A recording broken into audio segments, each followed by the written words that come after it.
ಕಾರಣ ಅಮೋಕ್ಷದನ ಪುರಾಣ ಭಾಳ ಕೇಳಿದ್ರಿ ನೀವೆಲ್ಲ. ಸೋಲಾಪುರ ಜಿಲ್ಲೆ ಮಾಳಶಿರಸ ತಾಲೂಕು ನಾತೆಪೋತೆ ಅಂತ ಬರುತ್ತೆ. ಧರ್ಮಪತ್ನಿ ಕನ್ನಮ್ಮ ದೇವಿ ಮತ್ತು ಪತಿದೇವನಾಗಿರತಕ್ಕಂಥ ಜಾಬಗೊಂಡರಿಗೆ ದೇವರು ರಗಡ ಸಿರಿ ಕೊಟ್ಟಿದ, ಸಂಪದ ಕೊಟ್ಟಿದ. ಆ ಸಂಪತ್ತಿನ ಸುಪ್ಪತಿಯೊಳಗೆ ಕಣ್ಣು ಮುಚ್ಚಿ ಕಣ್ಣು ತೆರೀತಾ ಇದ್ರು, ಸಂತಾನಿಲ್ಲ ಅವರಿಗೆ. ಅವ್ರ ಮನೆ ದೇವರು ಶಿಂಗಣಾಪುರ ಮಹಾದೇವಪ್ಪ. ಅವ್ರ ಮನೆಯೊಳಗೆ ಶಿಂಗಣಾಪುರ ಮಹಾದೇವನ ಹೆಸರು ಮ್ಯಾಗ ಬಿಟ್ಟಿದ್ದ 700 ಆಕಳಗಳಿದ್ದು ಅಂತ. ಆ ಎಮ್ಮ ಗೌಡಸ್ವಾಮಿ ಇದ್ಲಲ್ಲ ಕನ್ನಮ್ಮ, ಶಿಂಗಣಾಪುರ ಮಹಾದೇವಿಗೆ 12 ವರ್ಷ ದುಡ್ಕೊಂಡ್ಳು. ಕೊನೆಗೆ ದೇವರಂತನ ತಂಗಿ, ಇಷ್ಟು ದಿನಗಳ ಪರ್ಯಂತ ನೀನು ಆಹಾರ ನೀರುಗಳಿಲ್ಲದೆ ನಿರಾಹಾರಿಯಾಗಿ ನೀನು ನನ್ನ ಮಂದಿರಕ್ಕೆ ಬಂದು ಪೂಜಾ ಪಾಠಗಳನ್ನು ಮಾಡಿ ದರ್ಶನಾಶೀರ್ವಾದ ಪಡ್ಕೊಂಡು ಹೋಗ್ತಾ ಇದ್ದಿ. ನಿನಗೇನು ಸಂಕಲ್ಪ ಇದೆ ಹೇಳು ಮಗಳೇ ಅಂತ ಕೇಳ್ತಾನೆ. ಆ ಎಮ್ಮ ಹೇಳಿದ್ಲು, ಅಪ್ಪ ಸ್ವಾಮಿ, ನನಗೇನಿಲ್ಲ, ಎಲ್ಲವೂ ಸಾಕಷ್ಟು ನನಗೆ ಕೊಟ್ಟಿದೆ. ಸಿರಿ ಇದೆ, ಸಂಪದ ಇದೆ, ಬೆಳ್ಳಿ ಬಂಗಾರಿದೆ, ಧನ ಕನಕಾದಿಗಳಿದಾವ. ಆದರೆ ನಾನು ಎದೆಗೆ ಹಚ್ಚಿಕೊಂಡು ಮೊಲೆ ಉಂಬಿಸುವಂಥ ಮಗು ಇಲ್ಲ. ಪಕ್ಕದಾಗಿನ ಹೆಣ್ಣುಮಕ್ಕಳು ಹಡಿಯುವುದು, ಅವ್ರು ಹಿಂಗೋದು, ಮಕ್ಕಳು ಶಾಲೆಗೆ ಹೋಗೋದು, ಇದನ್ನೆಲ್ಲ ನೋಡಿದಾಗ ನನ್ನ ಹೊಟ್ಟೆಗೆ ಬೆಂಕಿ ಚೆಲ್ದಂಗೆ ಆಗ್ಯದಪ್ಪ. ನನಗೆ ಸಂತಾನ ಸಲುವಾಗಿ ನಾನು ಎಷ್ಟು ಸಂತಾಪ ಪಡ್ತಾ ಇದ್ದೀನಿ. ಮಹಾದೇವ ಕೊಂಚ ಸಮಯ ಧ್ಯಾನಾಸಕ್ತನಾಗಿ ನೋಡ್ತನಕ್ಕಿನ ಹಣೆ ಬರ ಏನದ ಅನ್ನೋದು ಕಣ್ಬಿಟ್ಟ. ಕನ್ನಮ್ಮಗೌಡತಿ, ಹೌದು, ನೀ ಸಂಕಲ್ಪ ಮಾಡಿದ್ದು ಖರೇ ಇದೆ. ಆದ್ರೆ ಆ ಬ್ರಹ್ಮ ನಿನ್ನ ಹಣೆ ಬರದಾಗ ಮಕ್ಕಳೇ ಇಲ್ಲಂತ ಬರದಾನ. ಅವ ಇಲ್ಲಂದು ಬಳಕ ಕೊಡೋಕ್ಕಾಗಲ್ಲಮ್ಮ, ಮನೆಗೆ ಹೋಗಂದಂತ. ಹೆಂಗಾಗ್ತದೆ ಹೇಳ್ರಿ? ಅವ್ರಿಗೊಂದು ಪ್ರಸಂಗ ಬಂತು, ಮನೆಗೆ ವಾಪಸ್ ಬಂದ್ಲು. ಅವರ ಪಟ್ಟಣ ಮ್ಯಾಲೆ ಬರಗಾಲ ಬಿತ್ತರಿ. ಒಂದು ಹನಿ ಮಳೆ ಹನಿ ಬೀಳಿಲ್ಲ, ಮೇಘವೃಷ್ಟಿ ಆಗಲಿಲ್ಲ. ಗೌಡ ಜಬ್ಗೊಂಡ್ ಗೌಡ್ರು, ಇಲ್ಲಿಯಾದರೆ ನಮ್ಮ 700 ಆಕಳುಗಳ ಬದುಕಲ್ಲ, ಎಲ್ಲಿಯಾದರೂ ಮೆವ್ವ ನೀರುಗಳ ಅನುಕೂಲ ಇತ್ತು ಅಂತಂದರೆ ಇವನ್ನೆಲ್ಲ ಹೊಡ್ಕೊಂಡು ಹೋಗಬೇಕು.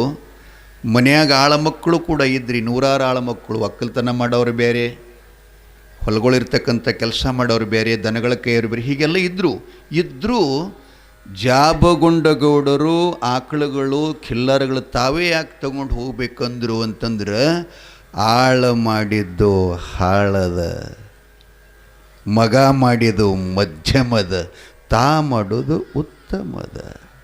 ಭಾರತ ದೇಶದ ಸನಾತನ ಹಿಂದೂ ಸಂಸ್ಕೃತಿ ಅಂತಂದ್ರೆ ಗೋರಕ್ಷಣ. ಅದಕ್ಕೆ ಆ ದನಗಳ ಹೊಣೆ ಇನ್ನೊಬ್ಬರ ಮೇಲೆ ಹಾಕ್ಲಾರ್ದನ್ನು ನಾನಾ ಜೋಪಾನ ಮಾಡಬೇಕು. ನಾ ಗೌಡಿದ್ರೇನು ಮಾಡೋದು ತಗೊಂಡು ಆ ಗೋಮಾತೆ ಸೇವಾ ಮಾಡ್ಬೇಕಂತ ತಯಾರಾಗ್ತಾನ್ರಿ. ಅವಾಗ ಅವನು ಹೆಂಡ್ತಿದ್ಲಲ್ಲ ಈ ಕನ್ನಮ್ಮ ದೇವಿ, ಗಂಡಗೆ ಹೋಗಂತಳ, ಸ್ವಾಮಿ ನಾನು ನಿಮ್ಮ ಜೊತೆಗೂಡಿ ಬರುತ್ತೇನೆ. ನೀನೋ ಹೆಂಗರುಳು, ನಾನು ಗಂಡ್ಮಗ, ಅಡವಿ ಅರಣ್ಯ ಹೋಗಬೇಕಾಗ್ತದೆ. ನನಗೆ ಆದರೆ ಭಯ ಇಲ್ಲ. ನೀ ಜೊತೆಯಲ್ಲಿ ಬಂದಿ ಅಂತಂದರೆ ನನಗೆ ಭಯ ಉತ್ಪನ್ನ ಆಗುತ್ತೆ. ಅದಕ್ಕೆ ನೀನು ಬರಬೇಡ ಅಂತ ಹೇಳ್ತಾನೆ. ಆಕಿನೂ ಜಾಣಿದ್ಲು. ಆಕಿ ಅಂದ್ಲು, ಪತಿದೇವರೇ, ಅಯೋಧ್ಯಾಪುರದ ದಶರಥ ಮಹಾರಾಜನ ಮಗ ಪುರುಷೋತ್ತಮ ರಾಮಪ್ರಭು ಕೈಕೇಯ ವಚನಕ್ಕಾಗಿ 14 ವರ್ಷ ವನವಾಸಕ್ಕೆ ಹೋಗಾಗ ಅವನ ಮಹಾರಾಣಿ ಅಂದರೆ ರಾಮಪ್ರಭುವಿನ ಧರ್ಮಪತ್ನಿಯಾಗಿರ್ತಕ್ಕಂಥ ಮಿಥಿಲಾ ನಗರದ ಮಹಾರಾಜನ ಮಗಳಾದ ಜನಕನ ಮಗಳು ಸೀತೆಯು ಜಾನಕಿಯು ರಾಮನ ಜೊತೆಗೂಡಿ ಹೋಗಲಿಲ್ವೇ? ನಾನು ಯಾಕೆ ಬರಬಾರ್ದು ಅಂತ ಹಿಂಗೆ ಕೇಳ್ದ, ಕರ್ಕೊಂಡು ಹೋದ. ಕತೆ ದೊಡ್ಡದು, ಸುಮ್ಮನೆ ನಿಮ್ಮ ನಿಮಿತ್ತ ಹೇಳ್ತೀನಿ. ನಾ ಇದು ಯಾಕೆ ಹೇಳಕತ್ತೀನಿ ಅಂದರೆ, ಗುರು ದಸ್ತಪ್ ಮಹಾರಾಜರು ಮುರುಘಾನೂರದ ರೇವಣ್ಣ ಸಿದ್ದಪ್ಪ ಪೊಲೀಸ್ ಪಾಟೀಲ್ ಅವರು ಸಂತಾನ ಬಿಡ್ಕೊಂಡಾರ. ಅವಾಗ ಮುತ್ತೇನಲ್ಕತೇನ ನನ್ನ ಕೈಯಾಗೇನದಪ್ಪ ಗೌಡ, ಮಾಡಾವೆಲ್ಲ ಗುಡಿಯಾಗಿದ್ದ ನಾಡಗೌಡ ಮೋಗಿಸಿದ್ದಂಥವ್ರಿಗೆ ಹೆಸರದ, ಅವನೇ ನಿಮ್ಮನ್ನು ಕಾಪಾಡ್ತಾನಪ್ಪ ಅಂಥೇಳಿ. ಅಂದ್ರೇನು, ಯಾವುದು ನಮ್ಮ ತನ್ನ ಮೇಲೆ ಹಾಕ್ಕೊಡ್ತಾ ಇದ್ದಿತ್ತಿಲ್ಲ. ಏನು ಮಾಡಿದ್ರು ಗುರುವಿನ ಹೆಸರನ್ನ. ಹಿಂಗೆ ಯಾರು ಇರ್ತಾರೆ ಅವ್ರಿಗೆ ಯಾವ ಕೆಲಸ ಕೂಡ ಅಪಜಯ ಆಗಲ್ಲ, ಎಲ್ಲವೂ ಜಯ ಆಗುತ್ತೆ, ಎಲ್ಲವೂ ಜಯ ಆಗುತ್ತೆ. ರೇವಣ ಸಿದ್ದಪ್ಪ ಗೌಡ್ರಿಗೆ ಹುಟ್ಟ ಬಂಜರಿಗೆ ಆಕಿನ ಹೆಣಿ ಬರ್ದಿಲ್ಲ ಅಂತ ಹೇಳೇನಿಲ್ಲ ಮಹಾದೇವ್, ಹೇಳೇನಿಲ್ರಿ. ಆ ಎಮ್ಮ ಗಂಡನ ಜೊತೆಗೂಡಿ ಬಂದ್ಲು. ಮಹಾರಾಷ್ಟ್ರ ರಾಜ್ಯವನ್ನು ಬಿಟ್ಟು ಕರ್ನಾಟಕದಲ್ಲಿ ಈಗಿನ ಇಂಡಿ ತಾಲೂಕು ವಿಜಯಪುರ ಜಿಲ್ಲೆಯ ಗೊಳಗಿ ಗೋವಿಂದಪುರ ಅಂತ ಬರ್ತಾವಲ್ಲೇ. ಆ ಗೋವಿಂದಪುರದ ಅಡವಿಯೋಳು ಬಂದು ಖಿಲ್ಲಾರ ಮೈಸ್ತಕ್ಕಂಥ ಸಮಯದಲ್ಲಿ ಅಲ್ಲೇ ಅವ್ರದ್ದು ವಾಸ್ತವ್ಯ ಆಗುತ್ತದೆ. ಆಕೆಗೆ ಅಲ್ಲಿ ಬಂದ ಕೂಡಲೇನು ಹೆಣ್ಮಕ್ಕಳು ಸ್ವಲ್ಪ ಚುಚ್ಚು ಮಾತಾಡ್ತಿದ್ರಂತ. ಮೊನ್ನೆ ಹೇಳಿವಲ್ಲಿ ನಿಮ್ಮ ಮಕ್ಕಳಿಲ್ಲದವ್ರ ಮನೆ ಲೆಕ್ಕದಾಗಿಲ್ಲ. ಅಪುತ್ರಶ ಗತಿರ್ನಾಸ್ತಿ, ಮಕ್ಕಳಿಲ್ಲದವ್ರಿಗೆ ಮೋಕ್ಷ ಇಲ್ಲ. ಹಾಗಾಗಿ ಆ ಕನ್ನಮ್ಮ ಓಣ್ಯಾಗ ಆಡ್ತಕ್ಕಂಥ ಮಕ್ಕಳನ್ನು ಸ್ವಲ್ಪ ಪ್ರೀತಿ ಮಾಡಿ ಏನ್ರಿ ತಿನ್ನಾಕ ಕೊಟ್ರೆ, ಹಡದ ತಾಯಿ ಬಂದು ಆಕಿನ ಕೊಟ್ಟದ್ದು ತಿನ್ಸ ಬಿಸಾಕಿ, ಏಮ್ಮ ಯಾವ ಕಡೆಯಿಂದ ಬಂದಿ, ನನ್ನ ಮಗನ ಯಾಕೆ ಮುಟ್ಟಿದಿ, ಇದನ್ನ ಯಾಕೆ ಕೊಟ್ಟಿ, ನೀ ಬಂಜದಿ ಅಂತ ಹಿಂಗಂತೀರಂತ.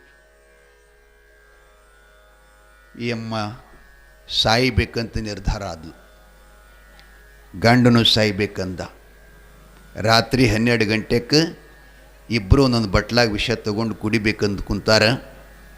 ಮುಮ್ಮೆಟ್ಟ ಗುಡ್ಡದ ಮೇಲಿರತಕ್ಕಂಥ ನಾಡುಗೌಡ ಮೋಗಸಿದ್ದೇಶ್ವರ ಪದ್ಮಾಸನ ಹಾಕಿಕೊಂಡು ಗುರು ಧ್ಯಾನ ಮಾಡುತ್ತಿದ್ದ. ಯಮನೇಮ ಆಸನ ಪ್ರಾಣಾಯಾಮ ಪ್ರತ್ಯಾಹಾರ ಧ್ಯಾನ ಧಾರಣ ಸಮಾಧಿ ಅಂತ ಬರ್ತಾವ. ಅವರಲ್ಲಿ ವಿಷ ಕುಡಿಯೋದು, ಇಲ್ಲಿ ಅವನಿಗೆ ಹೃದಯದೊಳಗೆ ವಾಟ್ಸಾಪ್ ಐತಂತ್ರಿ, ಗೊತ್ತಾಯ್ತಂತ. ಆಗಿಂದಾಗನ ಕೈಲಾಸಕ್ಕೆ ಫೋನ್ ಮಾಡ್ತಾನವ. ಹಲೋ, ನಾ ಮುಮ್ಮೆಟ್ಟು ಗುಡ್ಡದ ಮೋಗಿಸಿದ್ದ ಕೊರವಂಜಿ, ಹೇಳಪ್ಪ ನಮ್ಮಪ್ಪ ಅಂದ್ಲಕ್ಕೆ. ಈಗಿಂದೀಗ ನೀನು ಕೆಲಸದಾಗಿದ್ದು ನನಗೆ ಗೊತ್ತಿಲ್ಲ, ತಕ್ಷಣದಲ್ಲಿ ಕಣ್ಣು ಮುಚ್ಚಿ ಕಣ್ಣು ತೀರದ್ರೊಳಗೆ ಗೋವಿಂದಪುರಕ್ಕೆ ಹೋಗಿ ಶಕನ ಹೇಳು, ಭವಿಷ್ಯ ಹೇಳು. ಏನಂತ? ಮಕ್ಕಳಿಗಾಗಿ ಪ್ರಾಣ ಕೊಡಬೇಡ್ರಿ, ಮಕ್ಕಳು ಕೊಡ್ತಕ್ಕಂಥ ಯೋಗಿ ಪುರುಷ ಮುಮ್ಮೆಟ್ಟು ಗುಡ್ಡದ ಮೇಲೆ ಅದಾನ, ಅವನ ಕಡೆ ಹೋಗಿ ಸಂತಾನ ಪಡ್ರಿ, ಸಾಯಬೇಡ್ರಿ, ದುರ್ಮರಣಕ್ಕೀಡಾಗಬೇಡ್ರಿ ಅಂತ ಹೇಳು ಅಂದ ಕೂಡಲೇ ಕೊರವಿ ತಕ್ಷಣದಲ್ಲಿ ಬಂದಳಂತ್ರಿ ಇಲ್ಲಿಗೆ. ಎಲ್ಲಿಗೆ? ಗೋವಿಂದಪುರಕ್ಕೆ. ನಮ್ಮ ಮುತ್ತೆ ಹಾಡುತ್ತಿದ್ದ ಅವಾಗ, ನಮ್ಮ ಮುತ್ತೆ ಹಾಡುತ್ತಿದ್ದ. ಏನು ಹಾಡುತ್ತಿದ್ದ? ಭಾಳ ಚಲೋ ಪದ ಹಾಡುತ್ತಿದ್ರಿ. ಬ್ರಹ್ಮಾಂಡ ಬುಟ್ಟಿ ಮಾಡ್ಯಾಳರಿ, ಬ್ರಹ್ಮನ ಶಿಸುವ ಮಾಡ್ಯಾಳರಿ. ನೀ ಪೌಡ್ರ್ ಬಡ್ಕೋಬೇಡಪ್ಪ, ನೀ ಬಡಿಬೇಡ, ಹಾಡಲ್ಲ, ಹೈರಾಣ ಮಾಡ್ತಾನ್ರಿ ಮುತ್ಯ. ಸುಮ್ಮನೆ ನುಡಿ ಅಂತೀನಿ ಅಷ್ಟ. ಬ್ರಹ್ಮಾಂಡ ಬುಟ್ಟಿ ಮಾಡ್ಯಾಳರಿ. ನಿಮಗೆ ಗೊತ್ತಾಗಲ್ಲ ಅವ ಗಾಂಡಿ ಏನ್ರಿ ಅಂತಂದ್ರೆ ಹಿಂಗೆ ಬಳಿ ಏರಿಸ್ತಾರೆ ಒಬ್ಬೊಬ್ಬರು. ಏನು ಹೇಳೋದು? ಆ ಬ್ರಹ್ಮನ ಶಿಸುವ ಮಾಡ್ಯಾಳರಿ, ಆದಿಶೇಷನ ಶಿಂಬಿ ಮಾಡ್ಯಾಳರಿ. ಗೋವಿಂದಪುರಕ್ಕ ಕೊರವಂಜಿ ಬಂದಾಳರಿ. ಶಕಣ ಹೇಳ್ತಾಳ, ಮಕ್ಕಳಿಗಾಗಿ ಪ್ರಾಣ ತ್ಯಾಗ ಮಾಡಬೇಡಿ. ಗೋವಿಂದಪುರದ ಭಕ್ತಾದಿಗಳೇ, ಸಂತಾನದ ವೃಷ್ಟಿ ನಿಮಗಾಗಬೇಕಾಗಿತ್ತಂದ್ರೆ ಅರಕೆರೆ ಗುಡ್ಡದ ಮೇಲೆ ಅಮ್ಮೋಗಿಸಿದ್ದಂಥ ಸಾಧು ಮೂರುತಿ ಸಿದ್ಧ ಪುರುಷ ಆತ ಶಿವನಿಂದ ವರ ತಗೊಂಡು ಬಂದಾನ. ನೀವು ಅವನಿಗೆ ಮೊರೆ ಹೋದರೆ, ಶರಣು ಹೋದರೆ, ದರ್ಶನ ಮಾಡಿದರೆ ನಿಮ್ಮ ಬಂಜಿತನ ದೂರ ಆಗ್ತದಂತ ಕೂಗಿದ್ಲು. ವಿಷ ಕುಡಿಯೋದು ಬಿಟ್ಟು ಹೊರಗೆ ಬಂದು ನೋಡೋ ತನಕ ಕೊರವಿ ಮಾಯಾಗಿ ಹೋಗಿದ್ದಾಳೆ. ಗುಡ್ಡಕ್ಕೆ ಬಂದರು, ಸ್ನಾನ ಮಾಡಿ ಕಾಯಿ ಕರ್ಪೂರಾದಿಗಳು ಮಾಡಿದರು, ಸಾಷ್ಟಾಂಗ ಎರಗಿದ್ರು. ಒಂಟಿಗೆ ಅಲ್ ಮೇಲೆ ಇಬ್ಬರು ಗಂಡ ಹೆಂಡತಿ ಕೈ ಜೋಡಿಸ್ಕೊಂಡು ನಿಂತ್ಕೊಂಡ್ರು. ಅಪ್ಪ ಧ್ಯಾನದಿಂದ ಹೊರಗೆ ಬಂದ, ಹೊರತಿಯಿಂದ ಎಚ್ಚರ ಆದ, ನೋಡ್ತಾನೆ ಹಣಿ ಮೇಲೆ ವಿಭೂತಿ, ಕೊರಳಲ್ಲಿ ಲಿಂಗಧಾರಣ, ಅಮೋಕ್ಷದಂತನ. ಏನಪ್ಪ ಜಾಬಗೊಂಡ ಗೌಡ್ರೆ, ಧರ್ಮಪತ್ನಿ ಕನ್ನಾದೇವಿಯರೇ, ಶರಣ ಜೀವನತನದಲ್ಲಿದ್ದು ನೀವುಗಳು ನಿಮಗೆ ಮರಣದ ಅರಿವಿದೆಯಾ? ದುರ್ಮರಣ, ಅಕಲ್ಪಿಕ ಮರಣ, ಕಾಲ್ಮರಣ, ಇನ್ನೊಂದು ಯಾವುದಪ್ಪ? ಇನ್ನೊಂದು ಯಾವುದು? ಯಪ್ಪ ಮುಚ್ಚಿ ಕಲ್ಲರ್ತಾರೋ ಯಪ್ಪ ಹೊಡ್ಕೋತ ಹಣಿಗೆ. 20 ವರ್ಷ ಸರ್ವಿಸ್ ಅದ್ರಿ, ಮರಣದ ವಿಚಾರ ಗೊತ್ತಾಗಲ್ಲ, ಏನು ಮಾಡಿ. ಸೊ ನಾವು ಇದ್ದಾಗ ಒಂದಾಗ ಕಾಶಾಗಿದ್ದಂಗೆ ಅದ ಬಂದಿದೆಲ್ಲ, ಎಲ್ಲಿದ್ರೇನು ಮಾಡೋದು? ಮನುಷ್ಯ ಆತ್ಮಹತ್ಯೆ ಮಾಡ್ಕೋಬಾರ್ದು. ಆತ್ಮಹತ್ಯೆ, ದುರ್ಮರಣ, ಕಾಲ್ಮರಣ, ಅಕಲ್ಪಿಕ ಮರಣ, 4 ಮನುಷ್ಯನಿಗೆ ಮರಣಗಳ ಫ್ಯಾಸಿಲಿಟಿ. ಶಿವಾಕರದಾಗ ಹೋಗ್ಬೇಕಿದು ಕಾಲ್ಮರಣ, ಎಣ್ಣೆ ಕುಡಿದು ಕ್ಯಾನಲ್ದಾಗ ಸಿಗೋದು, ಬಾಗಲ ಹಾಕ್ಕೊಂಡು ಒಳಗೆ ಚಿಮಣಿ ಎಣ್ಣೆ ಸುರ್ಕೊಂಡು ಸಾಯ್ತಾವಲ್ಲ, ಆ ಮನೆಯೂ ಸುಡ್ತಾವ, ತವ್ರ ಮನೆಯೂ ಸುಡ್ತಾವ, ಸಮಾಜನೂ ಸುಡ್ತಾವೆ. ಇಂಥ ಹೆಣ್ಮಕ್ಳು ಜಗತ್ತಿನಾಗ ಈಗಿಲ್ಲೇ ವಾಕಾಡಿಂದ ಹೇಳ್ತೀನಿ ನಾವು.